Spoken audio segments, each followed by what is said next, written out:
Welcome back to 602 Rose Show.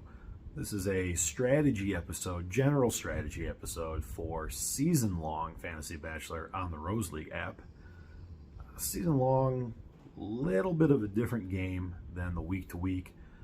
For Rose League, the scoring is all exactly the same. So the rules, the points you're trying to hit are the same as they would be in the week-to-week game.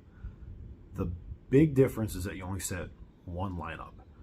So after night one, after the cocktail party at the mansion, you get to look through the list and make your picks.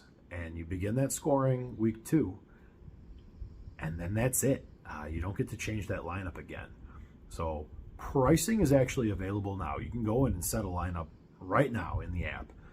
It's on the Seasons tab in your respective leagues. However, without getting too spoilery, which we'll do in a picks episode, you're going to want to wait until after night 1 to lock in your lineup. So absolutely go and start doing your research and take a look at all that pricing. But know that you have until the start of the second episode to actually lock those picks in. So general strategy for season-long Bachelor, especially in a format like this, is depth of competition, depth of competition, depth of competition. You want, again, generally speaking, the girls who are going to last the longest. So in a pick 5 format like the Rose League, conceptually you want the top 5. You want the last 5 girls. Now, pricing is a little dynamic ahead of the year, so everyone doesn't come in equal. So getting the top 5, getting the top 5 of the top 7, 5 of the top 9 might not be possible. But that's the one thing you really want to hold in your mind for your picks, is that you want the greatest depth of competition you can get. Generally speaking, you have to have the girl that wins, the last girl, in order to win a season-long format. I can only think of a handful of seasons where that has not been the case. You need her. You need whoever wins. Generally speaking, you need 2 of the top 3. You should shoot for 3 of the top 7. And you really need the villain. So being able to look at the previews that we have and the information that we have available to us as far as spoilers. Spoilers are your friend in season long.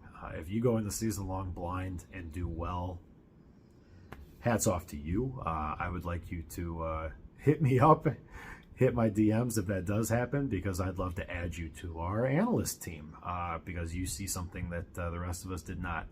But generally speaking, you want as many spoilers as you can get your hands on, because you are trying to craft in your mind the narrative for the season. You're trying to build out what the season looks like because you want the girls to score the most points. So you're going to have to take cheap girls to offset the expensive girls.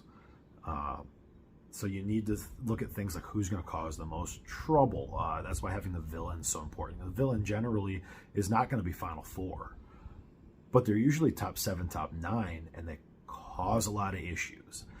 Issues mean camera time. Camera time translates to points.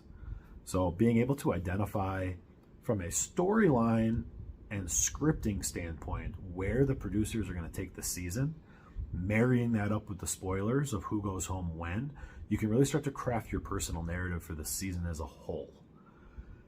You use that to draft your season-long roster. We'll do a full picks episode with a little bit of a breakdown of the actual pricing after night 1. If you are on our Patreon, you can hit me up at any time on the Discord, and we can talk strategy, talk pricing, talk anything you want. That's one of the perks of the top tier of the Patreon, is that you get full access to all of our analysts. But for general strategy, the things to remember are that you want depth of competition, meaning the people that go the longest, and you want to identify the villain. So if you can do those things with or without sprinkling in the spoilers, you should use the spoilers, but hey, those are the things that are going to inform your scripting, your personal scripting of the season, and help you build out that season-long roster. Bachelor starts January 23rd. And we would love to have you, not just for season long, but also for week to week on the Rose League app. Still the only live scored Fantasy Bachelor app that's out there. So if you're new, welcome. And if you're returning, thanks for all the support. Looking forward to another great season. I'm ready for Bachelor. See you guys when the season starts.